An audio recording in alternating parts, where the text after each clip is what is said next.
Buenas tardes a todo el mundo. Hoy tenemos la oportunidad de hablar de Qatar y Omán, futuro imperfecto. En esta conferencia tenemos a Tana Uruñuela con nosotros, que ella es periodista y ha trabajado casi 30 años en Radio Nacional de España, o sea, debe entrar en la guardería, después de la guardería. Allí ha desarrollado sobre todo una labor informativa como editora y presentadora de boletines e informativos, coordinadora de R5, redactora y subdirectora en las áreas de internacional y economía. También ha sido responsable de los informativos de fin de semana. Siempre ha compaginado su trabajo en la radio con otras tareas, ya sea en el gabinete de prensa de la Semana Internacional de Cine de Valladolid, SEMINCI, como impartiendo clases en máster de comunicación. Su interés por otras culturas y países, su curiosidad, le ha llevado a viajar y conocer diferentes lugares del mundo con estancias largas, entre ellas Qatar, Omán, Estados Unidos, Brasil, Gran Bretaña, etc. Mantiene un blog donde cuenta sus vivencias desde los tejados, Tana Blogspot. El hecho de tener, para mí es un privilegio realmente contar con Tana Uruñuela esta tarde aquí. Nosotros teníamos necesidad como Casa Árabe de reforzar precisamente el foco que estamos colocando sobre el Golfo Arábigo, el Golfo Pérsico, el Golfo, digamos, en corto. Es importante porque Casa Árabe ha tratado precisamente de dar visibilidad a la gran cantidad de relaciones de todo tipo que existen entre España y estos países. Son países, alguien diría, emergentes, tanto Omán como Qatar, pero son más que emergentes en muchos aspectos. Son países también atravesados por contradicciones y, por tanto, era importante para nosotros el poder mostrar esta realidad aquí. Es una realidad que mostramos en ocasiones o que hemos venido mostrando a lo largo del último año. Debo destacar, por ejemplo, los 3 maravillosos vídeos de Arabia Salvaje de la BBC que presentamos aquí hace aproximadamente 6 meses, o debo contar numerosas ocasiones que hemos tenido de abordar el conjunto de países del Golfo. En los próximos días, y con esto voy a concluir mi presentación, en los próximos días tendremos temas relativos a Omán, porque entre el día 7 y el día 11 habrá una delegación de escritores omaníes que visitan España, Madrid, Granada, Córdoba, y que el día 7 tendrán en esta Casa Árabe de Madrid precisamente una presentación. Y posteriormente, ya en el mes de noviembre, contaremos con la presencia de un artista catarí, que es quien sustituirá a la exposición que le recomiendo de Ciudades Orientales de André Elbaz. Este pintor catarí viene a devolver, por decirlo de alguna manera, la presentación de la exposición de Kurtuba que tuvo lugar en Katara, en el Centro Cultural de Katara, en Doha. Y sin más, paso la palabra a Tana. Muchas gracias. Muchas gracias, Eduardo, por esta presentación, y sabes que te agradezco muchísimo. Para mí es un placer y un honor el que hayas depositado tu confianza en mí para compartir con todos vosotros mis andanzas por Qatar y por Omán. Sé además que tu interés por el mundo árabe es genuino, la verdad es que lo pasamos muy bien en Doha. Y también quiero agradeceros a todos vosotros que hayáis decidido compartir este rato con nosotros. Veo además muchísimas caras conocidas, lo cual me alegra y me emociona. Y además personas que durante los últimos meses y durante los últimos días me han aguantado escuchando mis aventuras, me han dado consejos, me han animado, porque yo no soy ninguna experta en el Golfo Pérsico. Fui a Qatar y a Omán porque tengo buenos amigos en Doha, y en un momento determinado, teniendo en cuenta que ahora tengo más tiempo, había acabado los cursos en la universidad, y dije, pues ¿por qué no? Son países que creo que merece la pena conocer. Y allí me fui a Doha, de allí fui con unos amigos hasta Omán. Omán es un país que me fascinó. He vuelto en varias ocasiones luego sola, sin ningún problema. Y para centrar el asunto, si os parece, voy a empezar por el título de la conferencia: Qatar y Omán, futuro imperfecto, entre interrogaciones. Le di bastantes vueltas al título de la conferencia, y si decidí elegir es porque creo que todo y todos, la tendencia que tenemos es a tener un futuro imperfecto. Y precisamente el reto, el desafío que tenemos como personas, como países, como instituciones, es poder cambiar esa tendencia, transformarla en un futuro menos imperfecto, más perfecto, y si ya es pluscuamperfecto, pues sería ya lo más. Y esa es la razón, y además quería tener un título un poco abierto, porque realmente, como ha comentado Eduardo, tanto Qatar y Omán son países emergentes, están en primera línea. Sobre Qatar podéis leer todos los días en la prensa reportajes, informaciones, noticias, Omán quizás menos, pero tienen también muchas contradicciones y muchas paradojas, tanto en la distribución de la población como en su futuro, que voy a intentar no abrumaros con datos porque no se trata de eso, pero sí contaros mis experiencias personales, los problemas que he encontrado, lo que he disfrutado en esos países a los que espero poder volver. Y tenéis de fondo una foto que saqué desde la bahía de Doha y que me pareció que podía reflejar muy bien precisamente esa mezcla que hay de tradición y de vanguardia en estos momentos en Qatar y en Doha. La mayor parte de la población de Qatar se concentra en Doha. Os voy a contar, voy a empezar, voy a hablar de los preparativos del viaje, aclarar quizás algunas confusiones que hay, un poco la situación geográfica con algún mapa que espero que podáis ver correctamente, una breve historia de cada país, los gobiernos de los dos países, religión, distribución de la población, inmigración, infraestructuras y luego ya realmente las vivencias personales que he tenido en ambos países. Preparativos del viaje. Os va a parecer algo que es muy obvio, pero ahora os cuento por qué. Hay que tener el pasaporte en regla, y si lo digo de esta manera es porque me contaron que hace ya unos años un consejero de Economía de Cataluña se fue a Doha para negociar con una delegación catarí ayudas o la venta de una compañía aérea. Y cuando llegó al aeropuerto de Doha se encontró con que tenía el pasaporte caducado. No hubo forma de poderle hacer un visado transitorio y la delegación catarí tuvo que trasladarse al aeropuerto de Doha para mantener las conversaciones. Y no es el primer caso que conozco de personas que al entrar o salir de un país, de repente, pasaporte caducado. Es una obviedad, pero realmente cuando me contaron el caso, porque además lo piensas y dices, hombre, que a mí se me pase puede ser, pero una persona que supone que tiene asesores y demás, pues te extraña un poco, pero vamos, son fuentes muy solventes quienes me han contado esta historia. También los requisitos, simplemente no estar en ninguna lista de agencias de inteligencia, en ninguna lista de terroristas, y los visados se pagan de diferente manera, tanto en Qatar como en Omán. En Qatar, en Doha, tú llegas al aeropuerto, es un aeropuerto espléndido, están construyendo otro, muy cerca, en terrenos robados al mar. Y simplemente tú llegas al aeropuerto, además con un pasaporte de la Unión Europea no hay ningún problema, te hacen el book, la foto, look here, tú miras, sonríes, la foto, y tienes que pagar un visado con tarjeta de crédito, no puedes pagar en efectivo, que son unos 25 euros al cambio. Las primeras veces que fui a Qatar con ese visado, es un visado por un mes.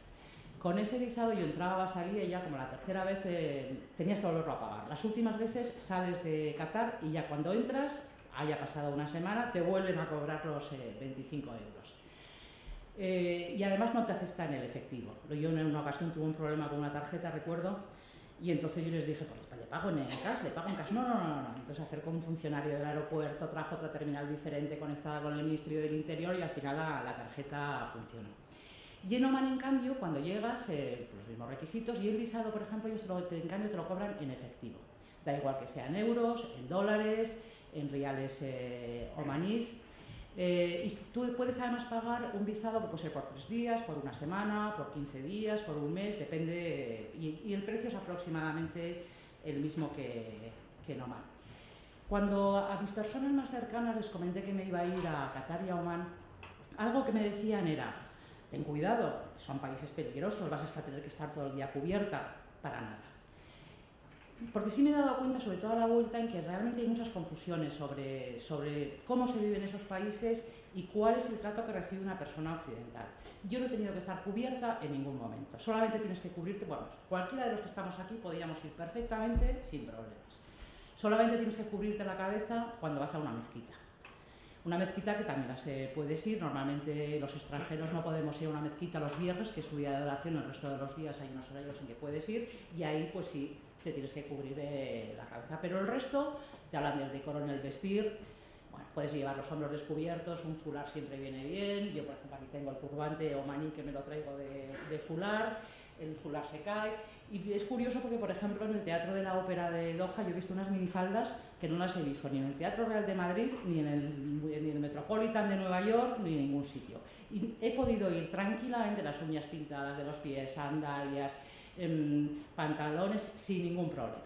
Y luego la cuestión de la seguridad, son países realmente muy estables y seguros, en el que te puedes mover con toda tranquilidad, pasear por las ciudades, irte al desierto, viajar entre Doha y Muscat, hablar con la gente, tomar un taxi. Jamás he tenido ningún problema. De hecho, tienen una vigilancia policial muy intensa. Son gobiernos, permitidme que utilice esta metáfora, en la que son mano de hierro en guante de seda. Yo estoy convencida de que cuando llego a Qatar, yo al cabo de 3 días tengo un blog y de repente abro el blog y veo 55 visitas de Qatar. Y digo, yo no creo que haya 55 cataríes que de repente se hayan interesado por mi blog. Y entonces estoy convencida de que, bueno, que desde alguien desde el gobierno, desde algún servicio de inteligencia, pues está controlándome lo que yo digo. Entonces, lo que quiero decir es que si tú haces una vida normal, una vida, si te vas a un barrio a las 3 de la mañana, un barrio complicado, pues puedes tener problemas, pero lo mismo que te puede pasar en Madrid, en Nueva York, en Londres, en Washington, pero puedes viajar con toda tranquilidad y viajar sola, moverte, sentarte a tomar un café, pero vamos, sin ningún problema. Y eso es algo que sí me gustaría dejar claro, porque creo que son países que realmente merecen la pena conocer.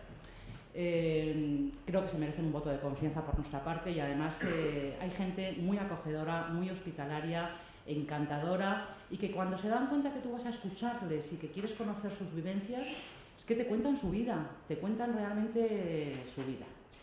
Si os parece, voy a pasar a la situación geográfica, porque Qatar todo el mundo sabe situarlo mejor en el mapa.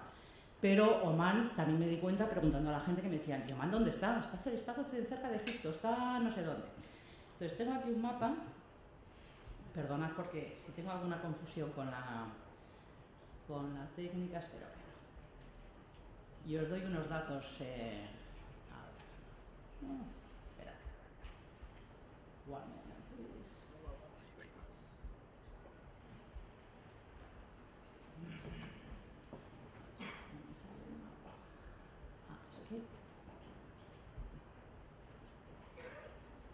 La técnica. Ahora. Oh, no, se me ha ido otra vez. No hay nada como estar en una situación así con la técnica que deja. Bueno. Podéis ver bien la península de Qatar, ¿no? La península de Qatar está en pleno... Con el cursor, además, quizás... ¿Podéis ver bien la península y el cursor? ¿O... ¿Sí? ¿Sí? Perfecto. Bueno, la península de Qatar, como veis, es minúscula. Es del tamaño, para que os hagáis una idea, Murcia o Lérida. Son 11.400 kilómetros cuadrados de extensión. Tiene solamente una frontera con Arabia Saudí, y justo en este punto, rodeado de un desierto de dunas maravilloso, que luego veremos algunas fotos, hay un mar interior. Un mar interior que enfrente ves Arabia Saudí, con unas islas que además algunos cataríes siguen protestando porque según ellos esas islas pertenecen a Qatar y según ellos Arabia Saudí se las arrebató en los años 90. De largo tiene 160 kilómetros de largo, y en la parte más ancha son 60 kilómetros de ancho. La capital es Doha, aquí lo veis, Doha. Y como os he dicho, la mayor parte de la población se concentra en Doha. Es un punto estratégico dentro del Golfo Pérsico. Luego hablaremos de toda su producción de gas, de petróleo. Son los terceros productores de gas en estos momentos. Su vida cambió desde el momento en que se descubrió el gas y el petróleo. Y luego Emiratos Árabes, y nos vamos a Omán. Omán está justo en la bocana, la entrada del Golfo Pérsico, en un sitio estratégico. Omán son 302.000 kilómetros cuadrados de extensión, según la CIA, porque he consultado, os diré que una de las páginas más fiables que podéis encontrar en estos momentos son los de la CIA, que tienen datos muy actualizados. Perdonad, pero esto se me está yendo. Me estoy yendo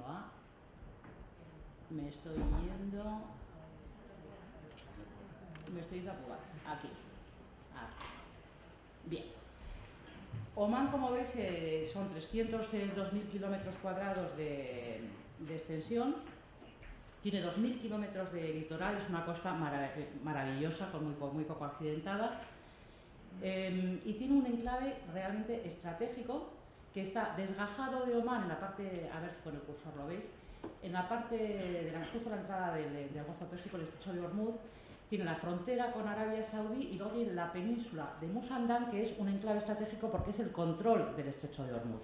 Por el estrecho de Hormuz se atraviesa al año el 20% de la producción mundial de crudo y el 40% de la producción de crudo de los países de la zona. Sabéis que el estrecho de Hormuz, además, ahora parece que la cuestión está más tranquila, sobre todo desde la conversación de la semana pasada entre Barack Obama y el nuevo presidente iraní, Hassan Rouhani, que la cosa está, bueno, parece que están llegando a cierto entendimiento después de 34 años. Pero cuando estaba de presidente Mahmoud Ahmadinejad hubo bastantes amenazas de cerrar el estrecho de Hormuz, con lo que eso significa para el abastecimiento de crudo de prácticamente todos los países de Occidente y demás. Entonces, en estos momentos lo que está haciendo, por ejemplo, Omán y Emiratos Árabes es construir una serie de infraestructuras de oleoductos para que en un momento determinado se produce esa eventualidad de que se cierre el estrecho de Hormuz, el poder desviar ese crudo a través de oleoductos, a través de tierra, Omán, Emiratos Árabes, Arabia Saudí, Turquía, y ya distribuirlo a Occidente. Esa es una de las infraestructuras, por ejemplo, que se están construyendo. Y ahí hay una empresa española, CHL, que le acaban de adjudicar un contrato en Omán para construir 280 kilómetros de oleoducto, pero con el fin de poder en un momento determinado seguir abasteciendo de crudo al resto del mundo. Irán, una de las amenazas que siempre ha tenido es cierro el estrecho de Hormuz, y realmente yo en estos momentos me alegra que las cosas vayan mejor, porque si entre ellos van a ir mejor, nos van a ir mejor a todos nosotros. El clima de ambos países. El clima de Qatar entre el mes de mayo y el mes de noviembre es implacable, es decir, puede llegar a los 50 grados de temperatura con un 90% de humedad. En cambio tiene un invierno muy suave con 20 grados de temperatura, noches frescas, y el clima, por ejemplo, influye incluso en el agua. Tú quieres bañar en el mar o en cualquier sitio en el mes de julio y agosto y es como si te metieses en una sopa de 38 grados directamente. Eso significa que hay mucha gente que desde el mes de abril hasta el mes de octubre, noviembre, no ve la luz del sol. O sea, van de las casas con aire acondicionado, los coches con aire acondicionado, centros comerciales u oficinas, todo con aire acondicionado, y que incluso toman suplementos vitamínicos para sustituir esa falta de sol. Qatar lo que tiene también, pocas lluvias, un 86% de desierto. Es una orografía con muy poco relieve, muy poca altitud. Tiene muchas tormentas de arena que cuando te pilla una tormenta de arena, lo mejor que puedes hacer es refugiarte, porque la arena en un minuto se te ha metido por todos los sitios y sobre todo en los ojos. Bueno, no hay forma de poder luchar contra la arena. Y luego a veces soplan durante muchos días seguidos un viento muy fuerte que viene de Arabia Saudí. En cambio, el clima de Omán, bueno, también es bastante extremo, sobre todo entre marzo y noviembre, tiene muchas brumas. Y luego en el sur de Omán, en las montañas de Dhofar, es un clima diferente. Es un clima en el que desde mediados de junio hasta agosto soplan las lluvias, sopla el monzón con muchas lluvias. Ahí os recomiendo. Yo esa zona no la conozco, Salar y Dhofar no la conozco, y espero que la vida me permita en algún momento poder ir, porque realmente es fantástico. Hay una serie de la BBC que se ha proyectado en Casa Árabe, que se llama Arabia Salvaje, que son 3 capítulos, en el que, bueno, los 3 son fantásticos. Las producciones de la BBC sabéis que merecen la pena el verlas. Hablan incluso de la recuperación del onix blanco, que es uno de los animales del desierto. Y la tercera entrega está dedicada precisamente a toda esta zona de Arabia Saudí, en el que se ven cómo de repente en el mes de julio las montañas de Dhofar reverdecen, cómo florecen flores increíbles, los animales, y es una zona que lo bueno para ir ahí sería, pues eso, a finales de junio, julio. Que conste que ni Qatar ni Omán me dan comisiones para esto, pero son países que realmente merece la pena ir a visitar. No os he comentado las fronteras de Omán, que son Veis que por el sur está Yemen, luego es Arabia Saudí y luego son Emiratos Árabes Unidos. Pero lo más destacado de Omán es ese enclave pequeñito de la península de Musandam, porque realmente es un enclave desde un punto de vista geoestratégico fundamental. En Omán, por cierto, en el año 2007 tuvieron un ciclón, que fue el último ciclón fuerte, el ciclón Gonu, que todavía lo recuerdan porque produjo muchísimos desperfectos, incluso afectó a los fondos marinos. Los buceadores te cuentan que fondos marinos, por ejemplo, en las islas de Airiniyat han cambiado desde el ciclón Gonu. Y desde entonces, la verdad, pues sí, yo he asistido a tormentas espectaculares, vientos, lluvias, inundaciones, pero no digamos a un fenómeno de esas características. Voy a hacer, si os parece, un breve repaso de la historia de Omán y de Qatar. Omán tiene una historia absolutamente milenaria y que podrías llenar 50 enciclopedias con la historia de Omán. Omán ya en el siglo 5.000 años antes de nuestra era actual era conocida por el comercio de incienso. Ellos lo intercambiaban con las especias árabes. Aquí en Europa no se ve, pero daros cuenta que Omán, la fachada que tiene es precisamente tiene enfrente India y la actual Pakistán, con lo cual la influencia de India y Pakistán, pero recíproca, es importantísima. Y entonces hay relatos de aquellos documentos de aquellas épocas en las que se hablaban de las grandes caravanas cruzando la península arábiga, cargados de incienso, cargados de especias indias. También es conocido por el comercio del cobre. De hecho, hay montañas en Omán, donde se conocía como la montaña del cobre. No se ha hablado, de la geografía tan diversa y variada que hay en Omán. Voy a hacer un inciso, si me permitís, porque en Omán encuentras de todo. Así como Qatar es prácticamente desierto, en Omán tienes una variedad increíble. Tienes playas, tienes desiertos rocosos, desiertos de dunas, montañas escarpadas, wadis, que son gargantas entre precipicios. Es una variedad absolutamente increíble. Perdonad, vuelvo a la historia. Omán está un poco aislado, digamos, del mundo en general hasta el siglo VII, en el que se introduce el Islam. Se introduce una rama muy concreta del Islam, que es el ibadismo. Luego hablaré muy poquito sobre el ibadismo. Y como no quiero ser muy pesada, pasamos al siglo XVI. Omán es una potencia marítima. De hecho, controla el Océano Índico. Las leyendas, que a mí eso me gustaba mucho, las leyendas incluso cuentan que Sinbad construyó sus barcos para los 7 viajes que hizo en Omán. Por allí pasó Marco Polo también. Pero en el siglo XVI, siempre en Omán, las luchas que se han producido, luchas tribales, han sido sobre todo entre la zona del litoral y la zona interior. Y en aquel momento, Portugal, que en aquel momento Portugal estaba dándose cuenta del comercio del Océano Índico, se da cuenta de que Omán es vulnerable, quiere hacerse con el comercio del Océano Índico y empieza a atacar a Omán. Empieza a atacar y se queda con todo el litoral de Omán. El interior no les interesa. De hecho, en Omán ves cantidad de fuertes portugueses de la época portuguesa, y están hasta mitad del siglo XVII aproximadamente. En la mitad del siglo XVII son expulsados por los omaníes y es cuando se instala la dinastía Al-Said, que es la línea del actual sultanato, que todavía continúa hasta ahora. Una vez que ya se expulsa a los portugueses, entran quizás en un poco de declive, se cierra sobre sí mismo, y en el siglo XIX Omán es un gran imperio y no solamente tiene influencia sobre puntos de India y de Pakistán, sino también sobre Zanzíbar y Mombasa, todo el este de África. De hecho, la capital de Omán durante bastante tiempo estuvo ubicada en Zanzíbar. A finales del siglo XIX, pues hay 2 sultanes que entre ellos tienen sus problemas y se separan. Por una parte se queda Zanzíbar y por otra parte ya Muscat, que ya es la capital de Omán. Y sobre todo, además, entran en un periodo de declive porque en aquel momento el Imperio Británico, porque uno de los negocios lucrativos de aquel momento para Omán era el comercio de esclavos y de armas. Y en aquel momento Gran Bretaña, el Imperio Británico, intenta acabar con el comercio de esclavos y acabar con el comercio de armas. Y otra vez empiezan a guerrear entre ellos, zonas del litoral, zonas del interior, y con la ayuda británica, el sultán Said reunifica Omán en 1959.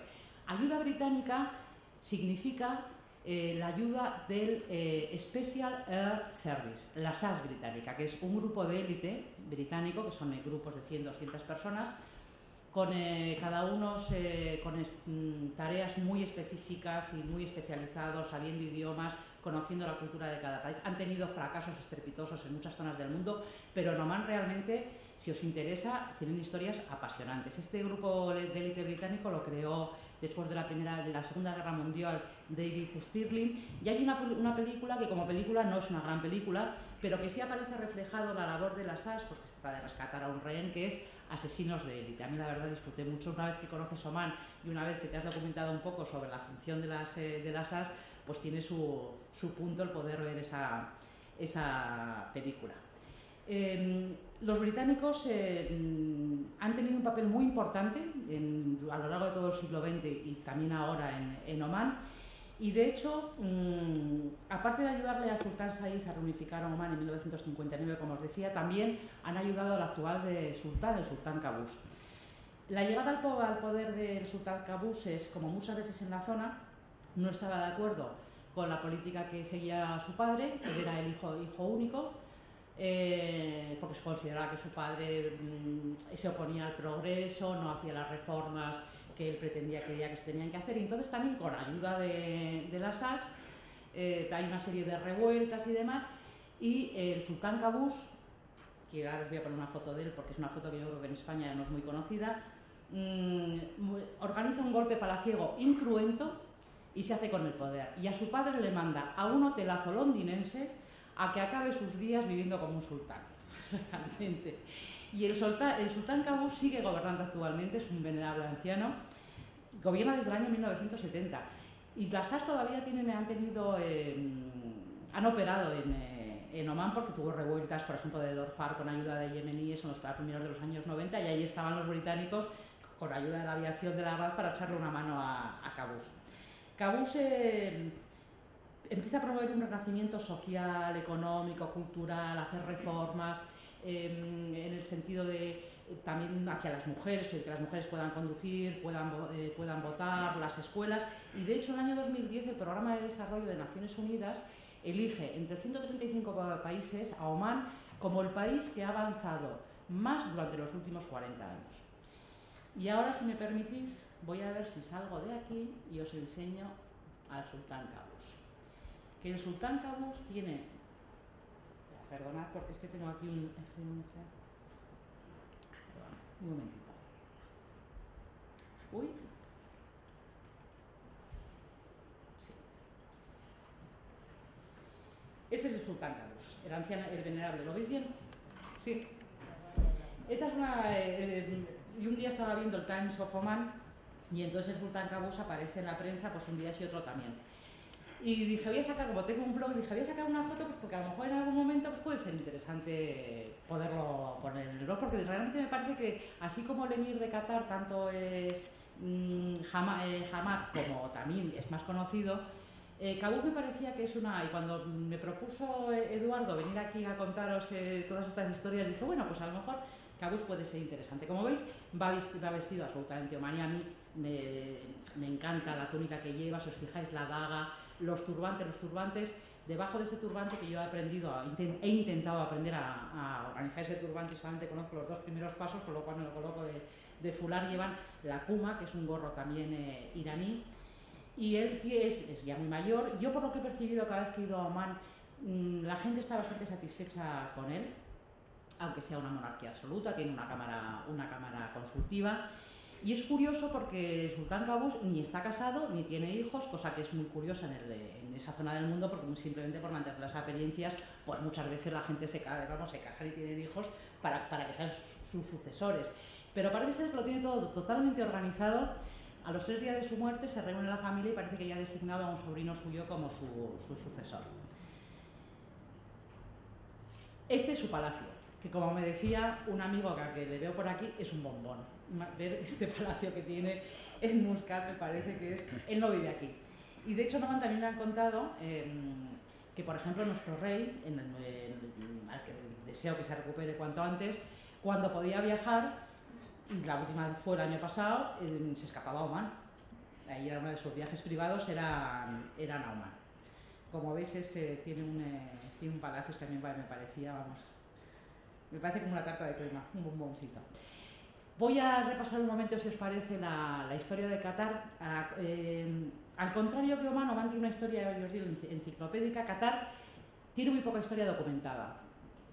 No se puede decir que no tiene historia, porque todos los países tienen historia, por supuesto. De hecho, Heródoto en el siglo V ya sitúa a unos marineros cananeos como posibles primeros habitantes catarís. Y Ptolomeo, en el mapa que hizo del mundo árabe, incluye Qatar. Pero la historia de Qatar, sobre todo la historia de los beduinos, de esas tribus nómadas que recorrían el desierto con los camellos y que vivían de los camellos, de los dátiles y de la recolección de perlas. Recolección de perlas que era de lo que sobre todo era su principal fuente de ingresos antes de que apareciese el gas y el petróleo, y que se desplomó en 1930, entre otras razones, porque Japón descubrió cómo se cultivaban perlas artificialmente.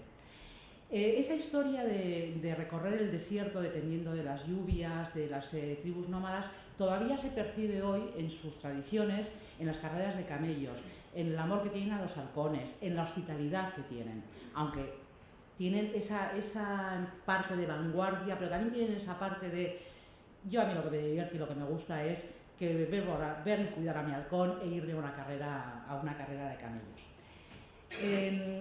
Estuvieron bajo el Imperio Otomano durante 4 siglos, y en la mitad del siglo XVII ya llega la familia Al-Thani, que es también la línea actual de emires, pero quien pone las primeras bases para la construcción de Doha es el primer emir Al-Thani a mitad del siglo XIX. Firma un tratado con los británicos, expulsan a los turcos después de la Segunda Guerra Mundial y están bajo protección británica hasta que consiguen la independencia el 1 de noviembre de 1971, es decir, hace 4 días realmente. Hasta 1971 era protectorado británico. Y cuando estuvieron bajo el poder del Imperio Otomano, realmente era un control nominal, porque quienes mandaban allí eran los jefes de las tribus. Os voy a enseñar, esta es la Doha actual, con estos edificios rascacielos inmensos. Veis la oposición quizás con el palacio, por ejemplo. El palacio no lo tengo, el palacio del emir de Doha, porque realmente es un edificio enorme, rectangular, y en el que toda la vida, como muchos casas árabes, transcurre dentro de las paredes. Fuera te dice muy poco.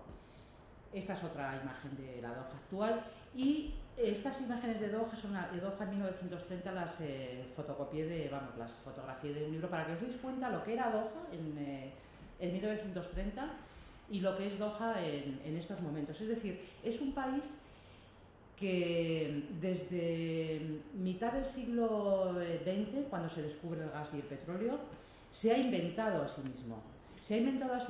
Ya empezó de las Jalifa Al-Thani, que es el abuelo del actual emir, a promover ciertas reformas, y fue sobre todo Hamad Al-Thani, quien ha sido emir hasta el mes de junio, en el que abdicó en su hijo Tamim, quien impulsó de una forma imparable Qatar, hasta llegar a tener, de ser un país malnutrido, pobre, analfabeto, a ser el país que en este momento tiene la renta per cápita más alta del mundo para los cataríes. Y luego entenderéis por qué digo para los cataríes. De hecho, la renta per cápita más alta del mundo, según la CIA, en 2012 era $103.000.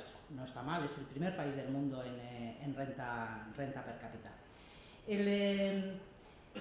A mí, con la abdicación del emir Hamad, todo el mundo habla de continuidad en su hijo. Su hijo tiene una educación británica, tiene una educación francesa, es instruido, es culto, moderno, pero el emir Hamid tenía la jequesa Mossad. La jequesa Mossad era la segunda mujer del emir Hamad. Sabéis que ha salido en todas las revistas, periódicos, cuando de repente hizo su primera aparición pública, deslumbró a muchísima gente, pero al margen del glamour de esa mujer,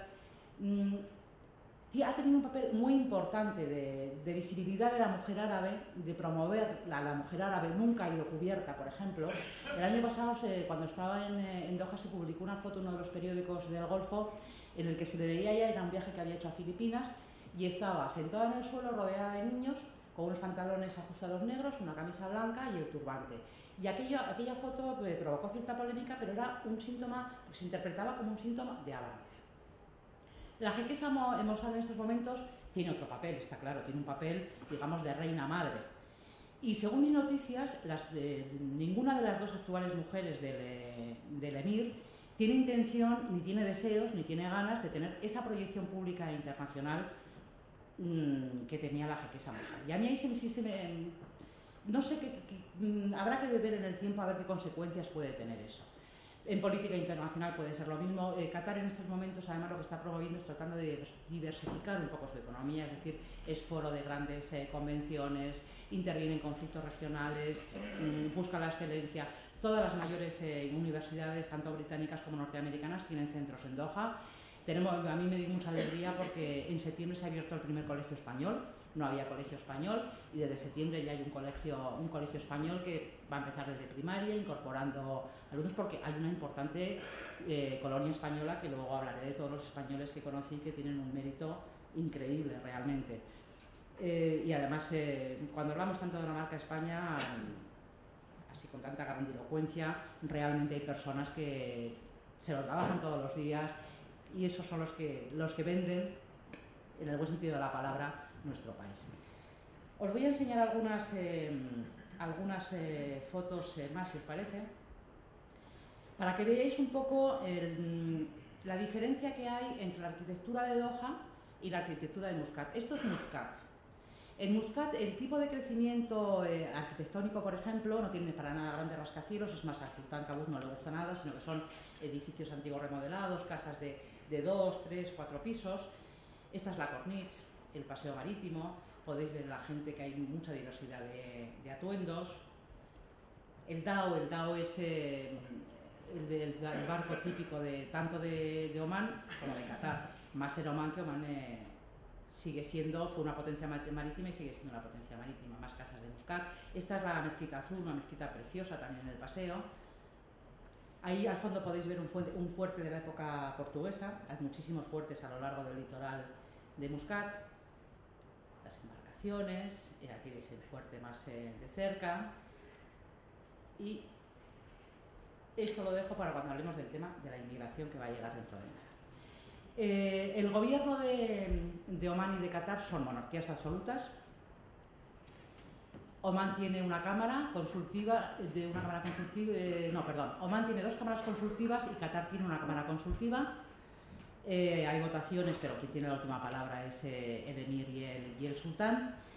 Y aplican la Sharia. Aplican la Sharia, pero en el caso de Omán también aplican la legislación anglosajona, y en el caso de Qatar, en la Sharia se aplica sobre todo a las cuestiones personales y de familia, y también se aplican leyes civiles.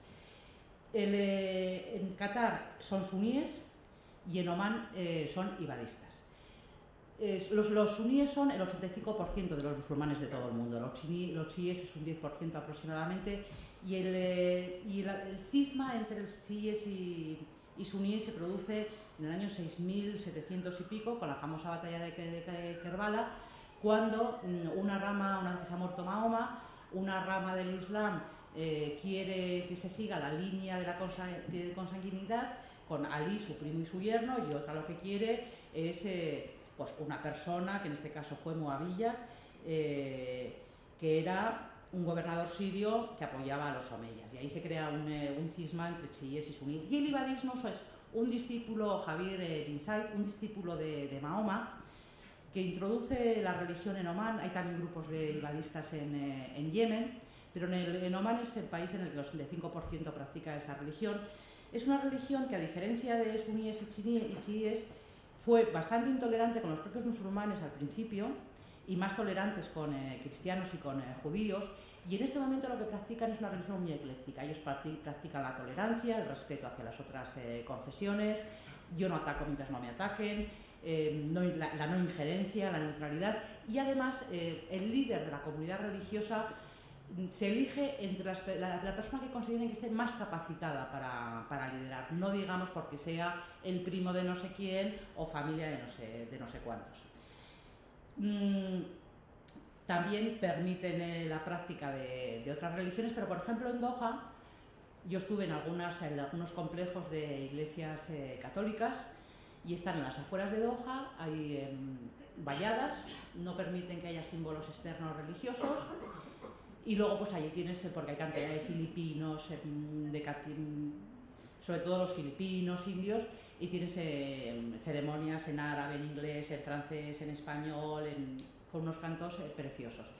Entonces, ¿se permite la práctica de otras religiones? Sí, con discreción.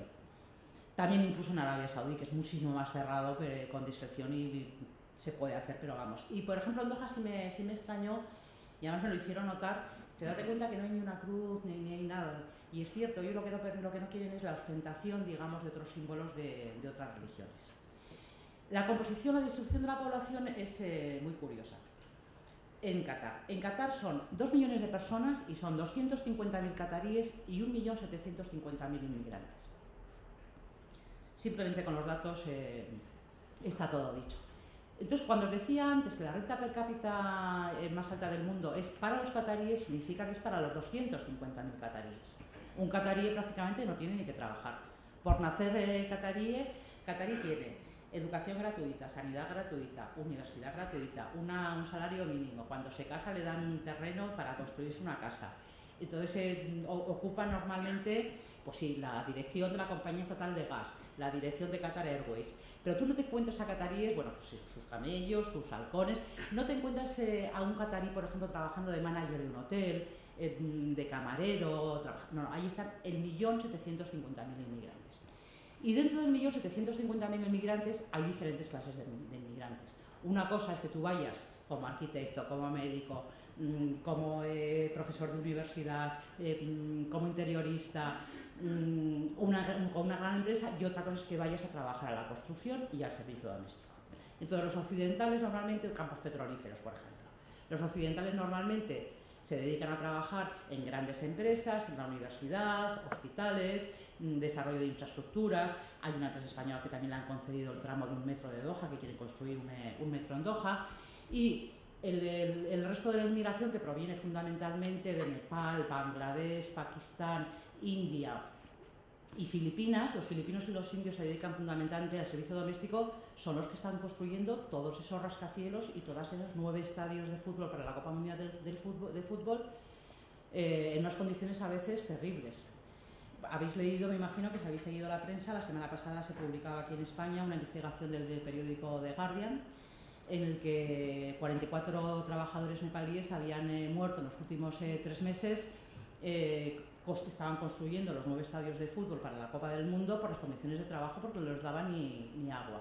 Entonces todo depende de tu empleador, porque el sistema que utilizan allí estos inmigrantes es la kafala, patrocinio o avales. Es decir, tú no puedes ir allí con un contrato de trabajo, sino alguien te tiene que reclamar desde Doha. Y ese alguien, si tiene suerte, pues puedes tener una vida digna y un salario en condiciones. Si no tienes suerte, te puede hacer la vida imposible y convertirte en un esclavo. Porque esa persona se queda con tu pasaporte, con lo cual ha habido casos en los que incluso cuando quieren volver a su país el pasaporte no lo devuelven, te puede dejar de pagar como método de presión para que tú no vuelvas a tu país. Viven en las afueras de Doha. Yo he visto algunos, no he podido sacar fotos a veces porque iba con cataríes, y los cataríes, una frase que dicen mucho es "Qatar is doing well", y entonces yo no podía en aquel momento decir "por favor para el coche que voy a sacar unas fotos", pero viven en barracones vallados, barracones de uralita, en condiciones pues a veces más dignas y otras veces unas condiciones terribles. Y sí es cierto que el tráfico en Doha es terrible, o sea, si vais en Doha, si habéis estado, es terrible, sobre todo a primera hora de la mañana y por la tarde. Los semáforos pueden durar 1 minuto y medio, 2 minutos cada semáforo, y ves cantidad de microbuses y de autobuses tatas de esta marca india que llevan y traen a los trabajadores de la construcción. A mí incluso me contaron que en algún momento cuando construyen estos rascacielos hay casos en los que suben al piso 50 y están 3 días sin bajar a dormir. Ese es uno de los problemas desde mi punto de vista de Qatar, que por eso hablo de futuro imperfecto y de transformar las condiciones de vida. Ellos tienen un fomento de la natalidad, pero la proporción, las cifras lo dicen por sí solas. Y aquí, por ejemplo, en esta foto podéis ver, esto es el aeropuerto de Doha, pues un grupo de trabajadores extranjeros.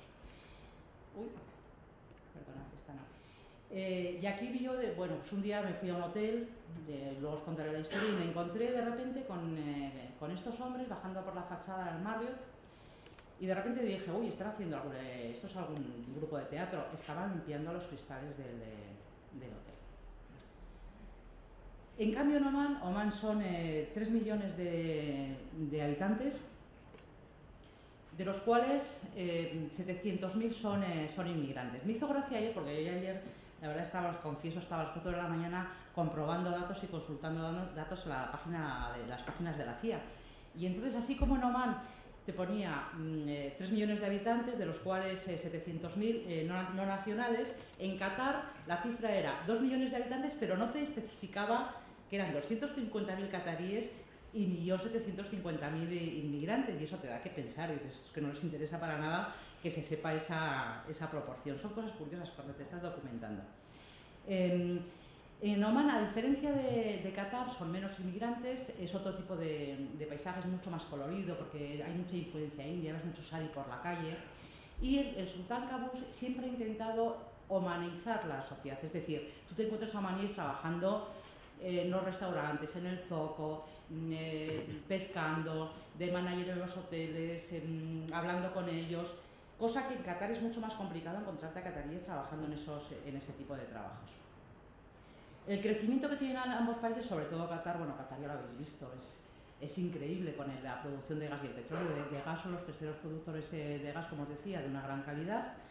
El Producto Interior Bruto creció en el año 2012 un 6%, en Omán creció un 5%, y desde mi punto de vista en Omán tiene menos petróleo, menos gas, está construyendo también muchas infraestructuras, autopistas, también un nuevo aeropuerto, oleoductos, y es quizá más sostenible el crecimiento en Omán, aunque sea más a largo plazo que en Qatar. Infraestructuras.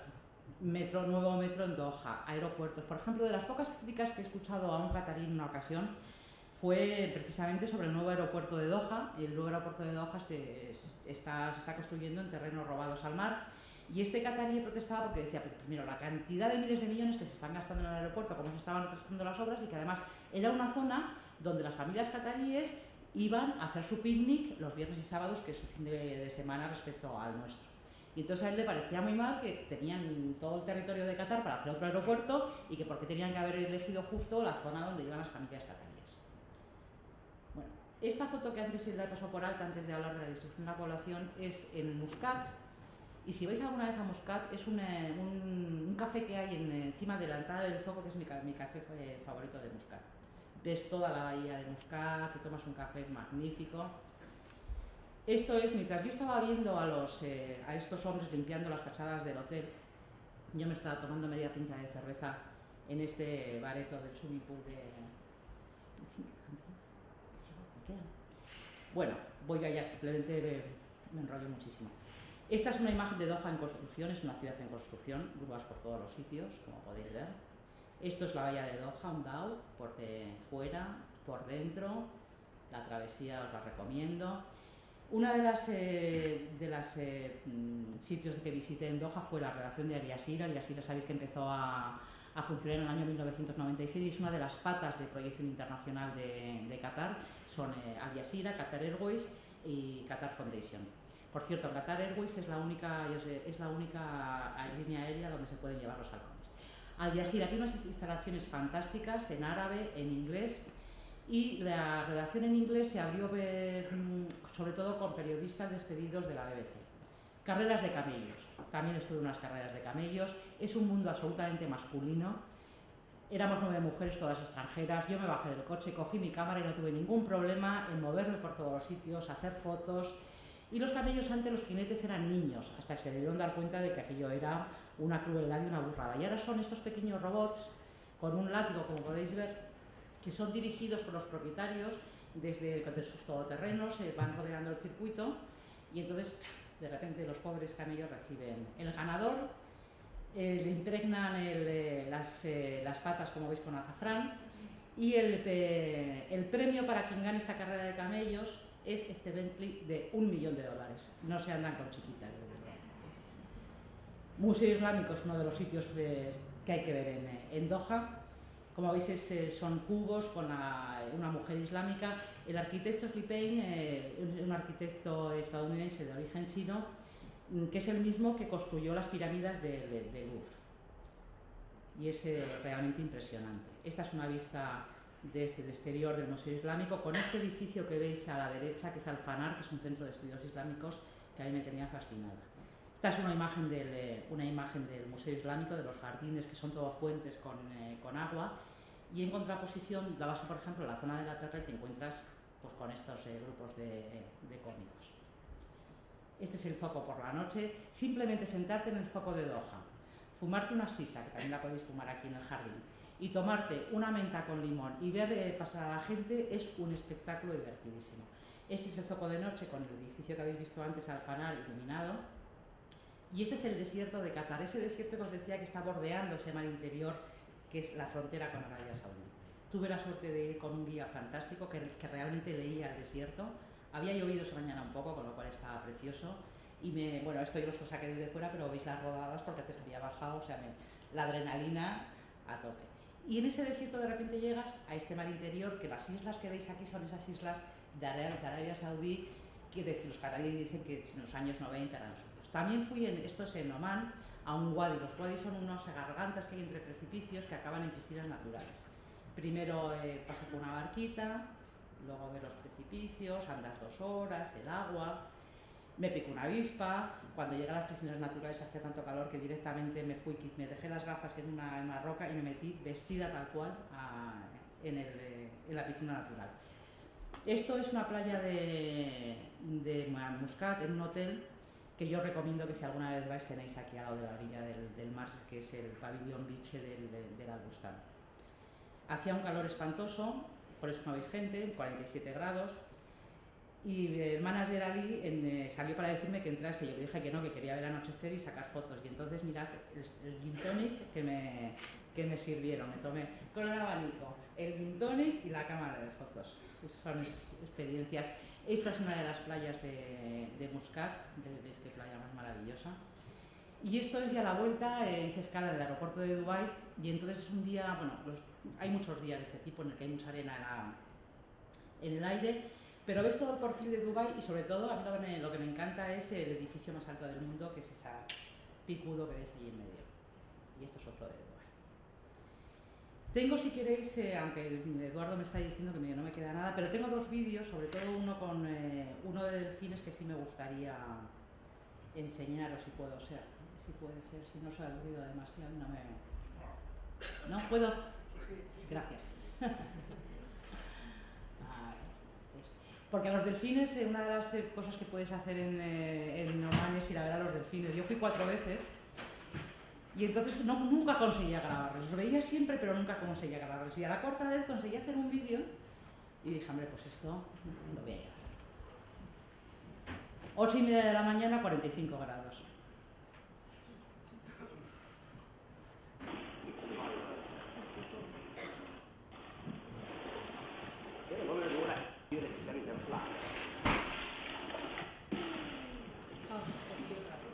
Esto es en Muscat, es en el Golfo de Omán.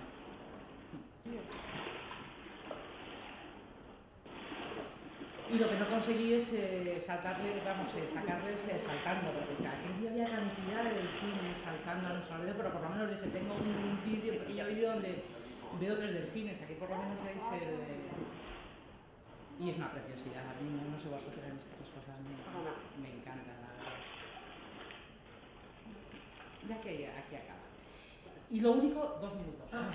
2 minutos porque sí me gustaría hacer una referencia de verdad a todos los españoles que he conocido, sobre todo. En Omán he conocido a algunos españoles, pero a pocos.